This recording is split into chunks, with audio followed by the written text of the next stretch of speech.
So what we're going to do is we're going to take our hot knife that we have here and the rocks that you guys have cut out, and what we're going to do is we're just going to go around it with the hot knife here. I want some wavy lines in there all the way around. Just have some fun with it. Once our rocks are cut, they're ready for painting.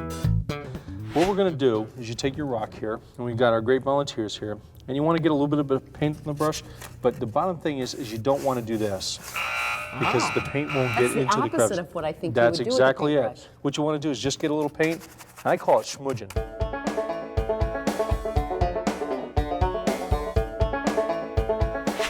Just get it in the crevice and kind of just rotate it in a circle. Right here what we have is we have our base color. So what we want to do is slowly add the black. Ooh. So we want to go ahead and add some black, and we want to mix it in there.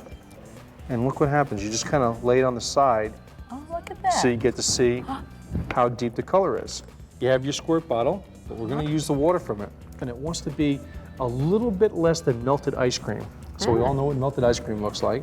So I don't know. I probably eat my ice eat cream. before it melts.